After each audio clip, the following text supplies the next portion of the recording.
وَأَنَّ الَّذِينَ لَا يُؤْمِنُونَ بِالْآخِرَةِ.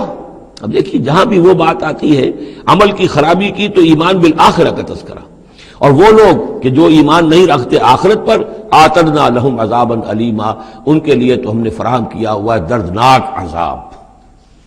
یہ پہلا رکوع 10 آیات کا بہت ہی اہم ہے تاریخی اعتبار سے، اور اس کو سمجھنا چاہیے. یہ خد و خال یہ ہماری ہی گویا کہ امت مسلمہ ایک ہم ہیں، الحمدللہ امت محمد میں شامل ہے، لیکن یہ بھی ایک امت مسلمہ تھی، یہ سابقہ امت مسلمہ ہے، اور ابھی یہ ختم نہیں ہوئی ہے، موجود ہے. اگر ڈپوزڈ ہے، معزول کر دی گئی ہے، وہ دوسری بات ہے، اور تقریباً 2000 برس سے یہ بڑے سختیوں کے اندر تھی، لیکن اب تقریباً 100 برس سے یہ ابھر کر آ گئی ہے. اور یوں سمجھیے کہ اب 2 پتنگیں اوپر چڑھ رہی ہیں. ایک سابقہ امت مسلمہ کی 1917 سے چڑھنی شروع ہوئی، بالفور ڈکلریشن، 1948 میں اسرائیل بن گیا، 1967 میں اسرائیل کی جو توسیع ہو گئی، 1991 میں آپ کو معلوم ہے کہ جو اس کا اربوں میں ایک ہی دشمن ہو سکتا تھا جس سے اسے خطرہ تھا، عراق، اس کا مرکز نکال دیا گیا. اب وہ اس پورے علاقے کے اندر تو ایک اتنی بڑی طاقت ہے کہ کسی عرب ملک کے اندر یہ جرت نہیں ہے کہ وہ اسرائیل کا مقابلہ کر سکے. لیکن یہ کہ امت مسلمہ میں بھی رینائسنس شروع ہوا ہے، یہ بھی اپنے انتہائی زوال کو پہنچ چکی تھی اس صدی کے آغاز میں.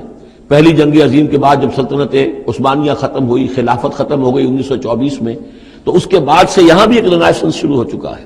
یہاں بھی پھر آزادی کی تحریکیں چلیں، پھر جو ریوائیول کی تحریکیں، احیائی تحریکیں، جماعت اسلامی کی تحریک، اخوان کی تحریک، مخزومی پارٹی، اسی طریقے سے جو ایران میں تھے فدائی، یہ تحریکیں چل رہی ہیں. تو اس کو بھی جاننا بہت ضروری ہے کہ یہ جو صدی ہماری گزری ہے، اب ختم ہو رہی ہے، اس صدی کے دوران ہمارا ایک زوال کا عمل بھی چل رہا تھا، اور ایک یہ کہ ایک نئی ایک ترقی کی طرف بھی ہم آگے بڑھے ہیں رفتہ رفتہ. یہ دونوں پروسیس سائیڈ بائی سائیڈ، مرج البحرین یلتقیان بینہما برزخ لا یبغیان، یہ دونوں عمل چل رہے ہیں. ان تمام چیزوں کا صحیح اندازہ ہونا چاہیے، ذہن میں خاکہ ہونا چاہیے، تاکہ کوئی شخص دین کی خدمت کر رہا ہو تو اسے معلوم ہو زمان و مکان کے اعتبار سے میں کہاں ہوں، کس جگہ کھڑا ہوں، ماضی کیا ہے، سامنے کیا ہے، داہنے بازے کیا حالات ہیں. تو یہ ساری چیزیں جو ہیں ان کو سمجھنا بہت ضروری ہے. چنانچہ وہ جو میں نے چند کتابوں کا تذکرہ کیا ان کو غور سے پڑھیے. 2 مختصر ہیں، 2 ذرا اس سے بڑی ہیں.